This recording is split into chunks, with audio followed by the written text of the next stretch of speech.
Good morning, everyone. It's good to see all your faces. How many of you still are wearing pajama pants? Just thought I'd ask.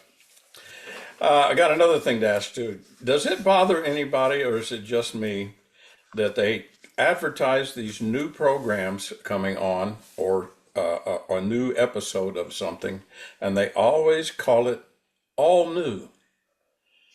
An all new episode of such. It's like, well, wouldn't it be strange if they came on there and said, partially new?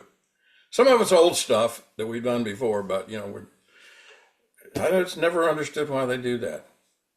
Just kind of like, as I've told you before, I don't think I'll ever find myself wearing Depends because that sounds so iffy. I just don't want to do that. So, having said all that, I want to talk today about. I'm going to do a Bible talk. It will have tons of metaphysical interpretation within it, of course, because it wouldn't be a unity talk without that. But I want to do this, and so I'll be doing quite a bit of reading here.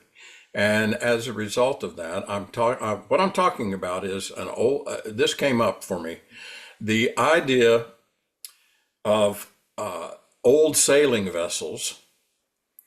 They used to say this term, and that is any port in a storm.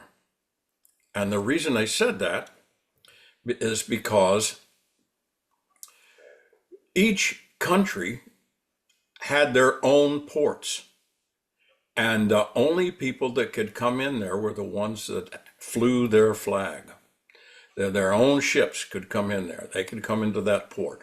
Or if somebody was a trading partner with them, they could come into that port. But if there was a storm out, anybody could come into that port.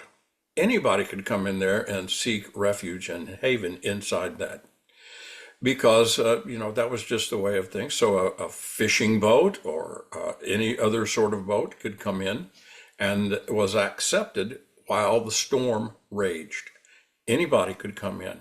Any port was open, was a free port in a storm. Otherwise, it wasn't free. It wasn't free. You couldn't get in there. They would check you over very carefully to make sure that you were a safe ship coming in, a safe vessel of any kind. Well, that's sort of the way it is in our own lives. We tend to want to take haven in any time that something is going on inside us, within us, or in the outer that we declare to ourselves that it's a storm raging. This can happen, as you well know, within the political realm. It can happen within the physical realm. It can happen with the economical realm. It can happen within the health realm of any and every one of us. And the first thing we want to do is take refuge. Now, there is a story from the book of Acts. I guess it's called a book. And it is describing what happened to the Apostle Paul. Paul actually laid himself up for a very strange experience. He had been preaching out loud in Jerusalem, and he had been arrested for this so-called terrible blaspheming that he was doing about the risen Christ and so forth. And he was doing this in the city. Now, you know that Paul had actually identified for years and years and years as a Pharisee. He was Jewish, but he was also a Roman citizen. He was both.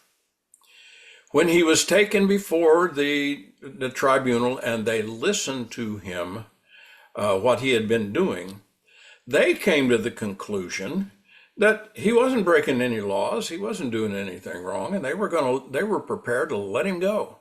Just let him be right there. No prison time, no nothing. And before they could open their mouths and say, "We declare that you are," he demanded as a Roman citizen, that he be sent to Rome and try his case before the emperor. Wow. They were just shaking their heads, and the three of them got together and said, we were going to let him go. This would have been over with.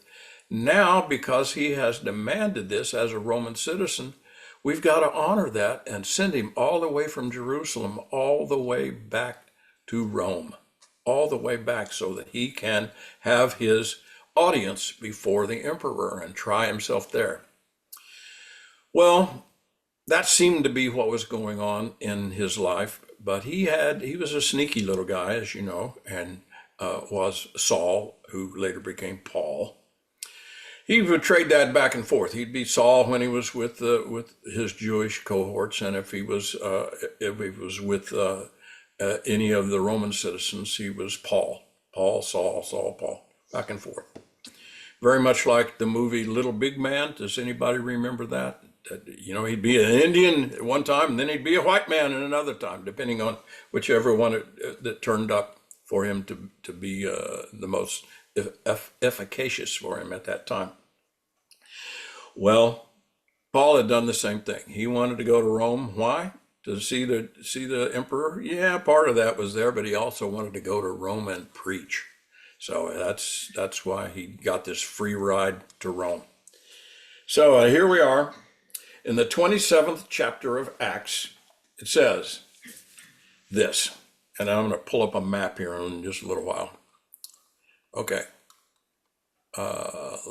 Before I do that, when it was decided that now that's odd that this person is writing in this term, writing as though it's a first person account from this person. And he's saying, when it was decided that we were to sail for Italy, so I guess it's a companion of Paul's, they transferred Paul and some other prisoners to a centurion of the Augustan cohort, and his name was Julius. Embarking on a ship of Adramyttium that was about to set sail to the ports along the coast of Asia. Now they're calling it the coast of Asia. This is where we would describe it as Lebanon, Israel, Lebanon, going right up the coast there like that. I'll get to my map here in a minute. And we put to sea, accompanied by Aristarchus, a Macedonian from Thessalonica. The next day we put into at Sidon. Okay, now I'm going to pull up my map here and let you see that if I'm capable of doing that for you. There's my map. Okay, you can see right down here, there's Jerusalem. That's what he's leaving from. They go up here and they get on at Caesarea Maritima, and that would just mean, Caesarea Maritime. It's a port. And Paul boards a ship sent to Rome to appeal to Caesar. And then on the way, they go up here and stop in Sidon or Sidon. Sidon, that's the way I grew up calling it. I don't know about you guys. And Julius treated Paul. Now remember, Julius is the Roman head of the Roman army that is protecting all these people. And Julius treated Paul kindly and allowed him to go to his friends to be cared for in Sidon.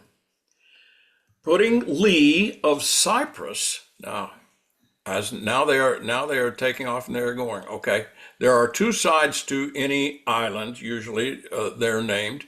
This would be the windward side, and over here is the leeward side where this red line is. Okay, so they're in there because because the winds were against us. After we had sailed across the sea that is off Cilicia and Pamphylia, okay, we came to, there's Cilicia up there, there's Pamphylia. We came to Myra, and they changed. There the centurion found an Alexandrian ship bound for Italy, and he put us on board. Now, this us turns out to be a lot more than you think it is. It's not just a couple of guys and a centurion. We sailed slowly for a number of days and arrived with difficulty off Cnidus. And there it is up there. So they're having a lot of problems with the wind as they get up to here. Okay. And we sailed under the lee of Crete. So now they're on the leeward side of Crete. And they sailed down here off Salmone. And there's the little town or the port of Salmone. We came to a place called Fair Havens. Okay, there's Fair Havens, and they went around here and they got over here to Fair Havens, which is really a strange name for a place because it's on the windward side of the island, and for a fair haven, turns out not to be so fair. Near the city of Lasea. Okay, so there they are. They're right there near this city. Since much time had been lost, and sailing was now dangerous, because even the fast had already gone by. That's some Jewish fasting time.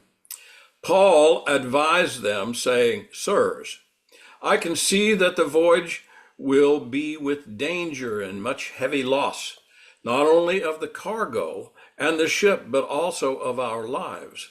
But the centurions paid more attention to the pilot and to the owner of the ship than to what Paul was saying. Since the harbor was not suitable for spending the winter, now it's called Fair Haven, but it's not suitable for winter, the majority was in favor of putting to sea from there on the chance that somehow they could reach Phoenix. Wow. So they were trying to go all the way across here, and they wanted to just go from there up there to Phoenix. And they were having a tough time doing that because the winds shift in that part of the Mediterranean at that time of year, around September and October, every year. They just expected it to happen. Much as we have a hurricane season, they had something similar to that. Not quite that strong, but they had something similar to that. Okay. They wanted to spend the winter in Phoenix, up there in Phoenix. Okay. Where they could spend the winter. It was a harbor of Crete, facing southwest and northwest. Okay, so it was going across this way, southwest and northwest. Okay, so that'd be this way and that way, up there. All right. I'll start making this make sense here in a little while. Now, when a moderate south wind began to blow, they thought they could achieve their purpose. So they weighed anchor and set sail to Crete. Now, this is where they were going to head for. They were heading up here. They were out here in the ocean, and they wanted to set sail to Crete, set sail past Crete, and close to the shore. But soon a violent wind caused a nor'easter. We all understand those nor'easters. Rush down from Crete. Okay, so now they're having this problem with this nor'easter that is circling like this, and they can't make any good time. Okay, since the ship was caught and could not be turned head on into the wind, we gave way to it and were driven by running under the lee of a small island called Cauda. Glad to see, do we have that small island in there someplace? Yeah, we do, or Clauda. Okay, we were scarcely able to get the ship's boat under control. After hoisting it up, they took measures to undergird the ship. Okay, that means that they just tied everything down as best they could because they knew it was really rocking and rolling out there. Then, fearing that they would run on the Syrtis. Okay, the Syrtis was is way down here. They were afraid they were going to end up way down here, and they didn't want to go that far. Okay, so what they did is they lowered the sea anchor, and so were driven.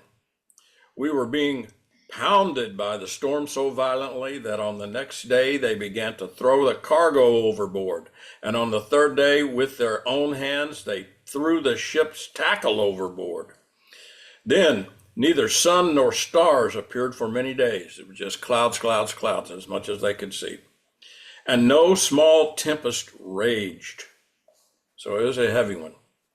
All hope of our being saved was at last abandoned. Since they had been without food for a long time, Paul then stood up among them and said, "Men, you should have listened to me and not have set sail from Crete, and thereby avoided this damage and loss." Well, doesn't everyone need that in their lives? Either a voice or a person that says, "Told you so. I told you if you don't listen to me, everything will be okay. Told you." That's basically what they were getting from him. "I urge you now to keep up your courage, for there will be no loss of life among you, but only of the ship. For last night there stood by me an angel of God to whom I belong, of the God to whom I belong, and whom I worship. And he said, 'Do not be afraid, Paul. You must stand before the emperor, and indeed, God has granted safety to all those who are sailing with you. So keep up your courage, men, for I have faith in God that it will be exactly as I have been told, but we will have to run aground on some island.'" Well, isn't that very much like our own lives occur sometimes? Now, you're going to be okay, and you're going to have all your thoughts and all your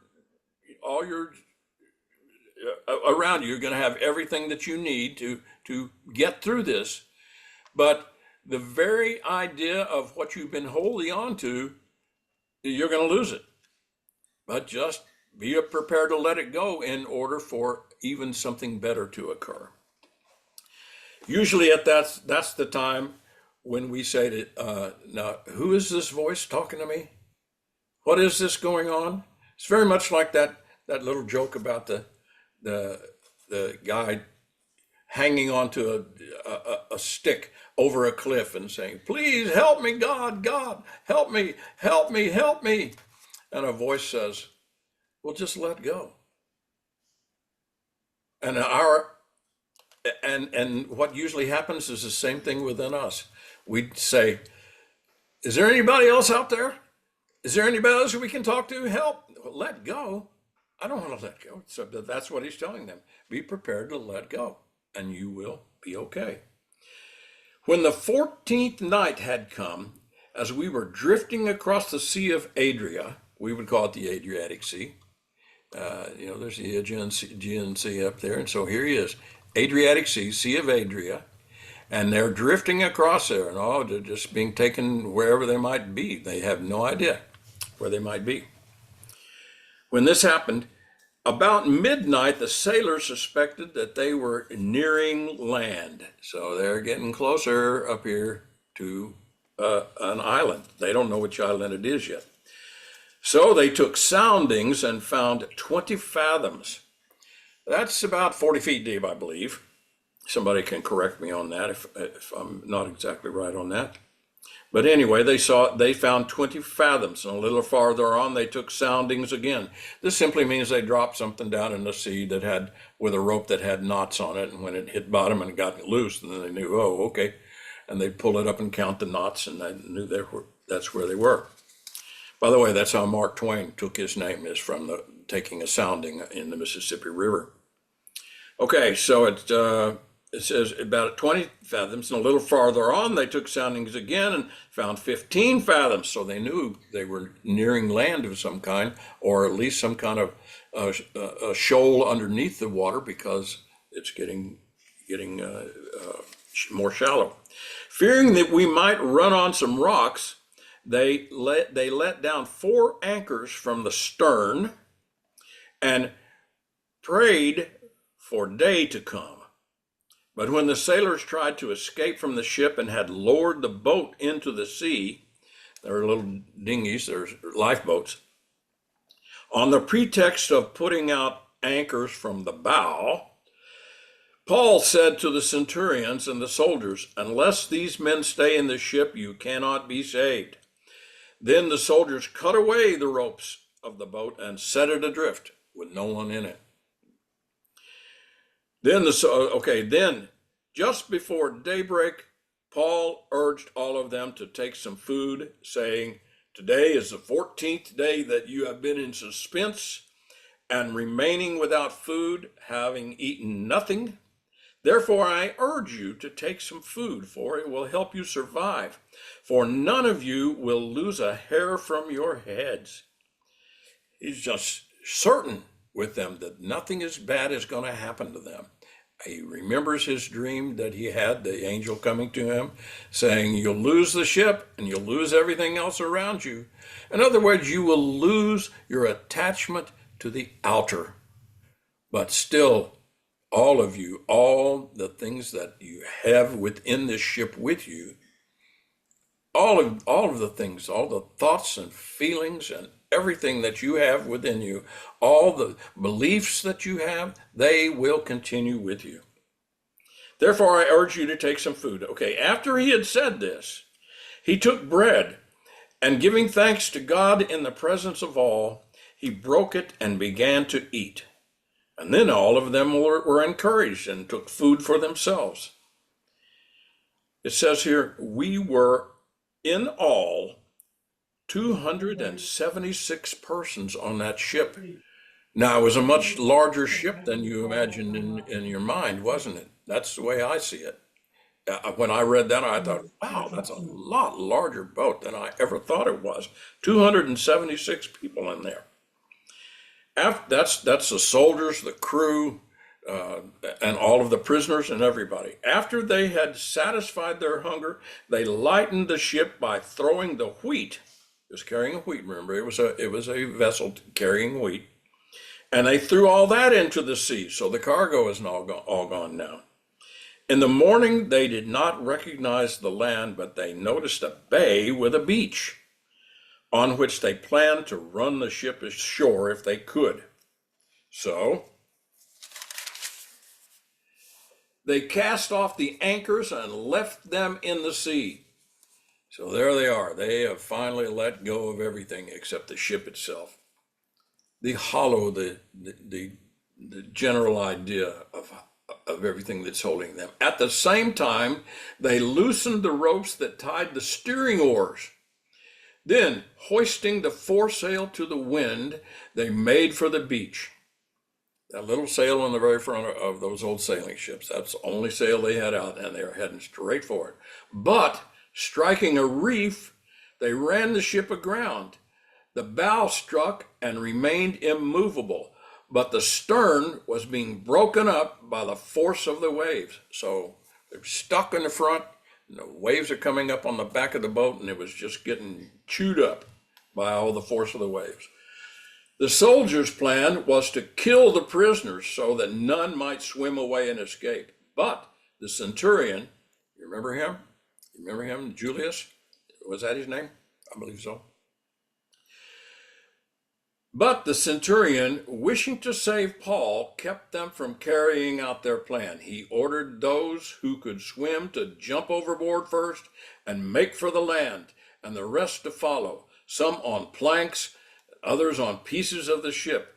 And so it was that they were all brought to safety on land. And it says, after we had reached safety, we then learned that the island was called Malta. There, they finally got all the way over here to Malta. The natives showed us unusual kindness.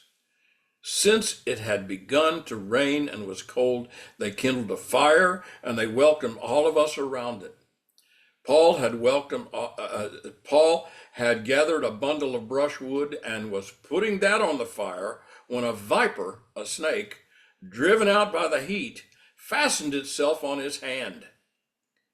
When the natives saw the creature hanging from his hand, they said to one another, "This man must be a murderer. Though he has escaped from the sea, justice has not allowed him to live." In other words, he's getting his just deserts here. He must have really committed a bad crime. He, however, shook off the creature into the fire and suffered no harm. They were expecting him to swell up or drop dead.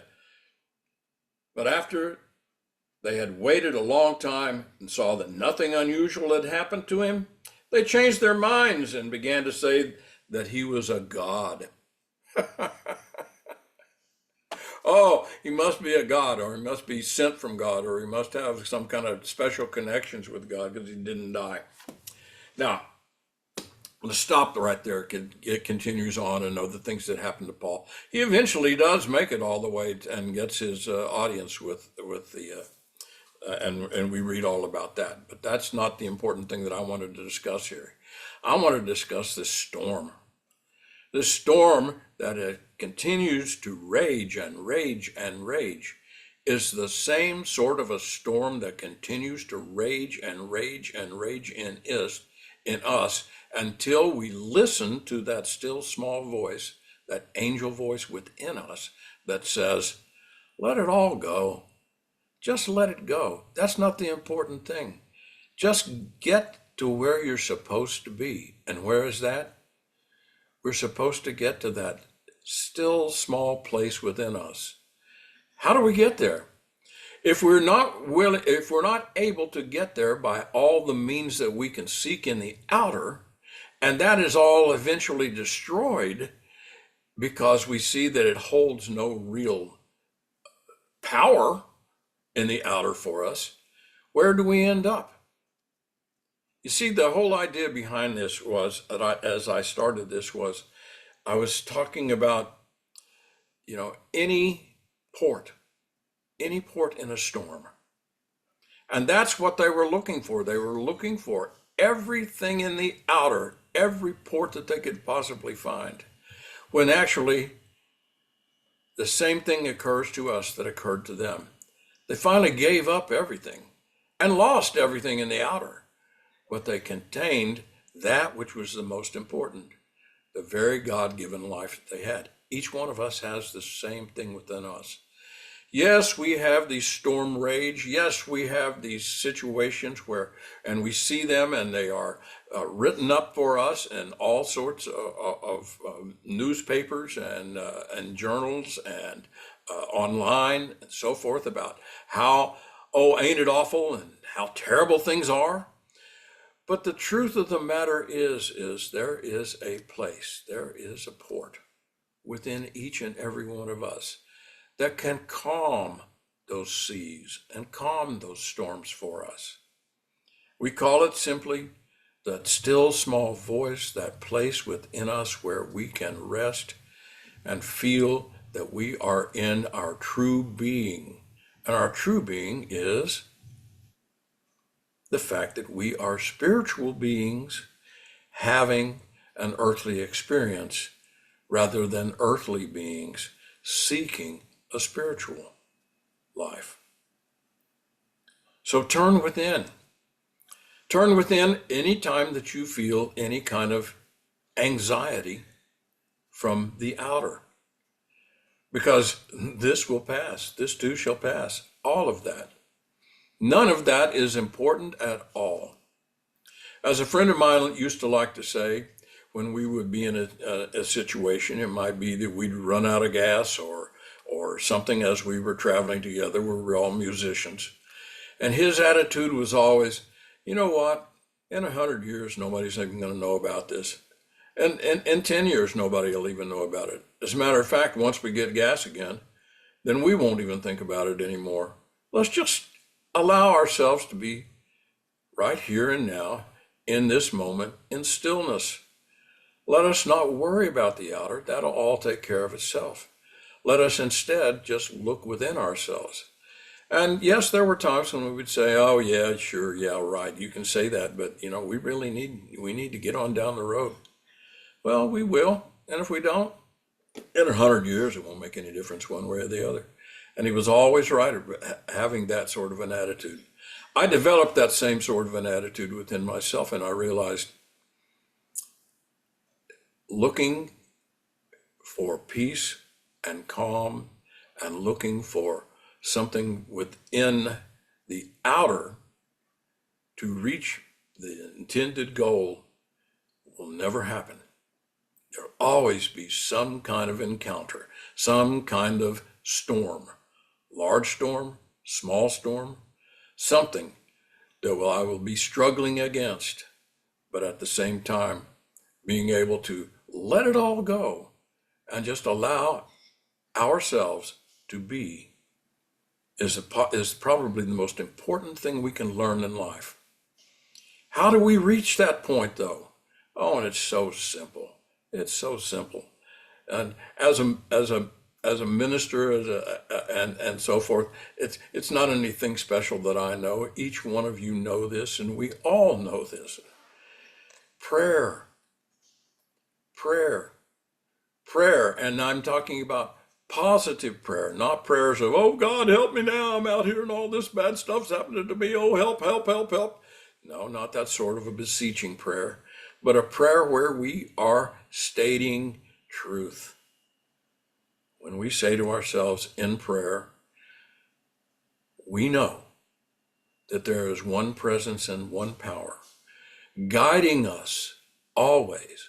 This is in us, as us, that we realize that life is not happening to us, but it is happening through us.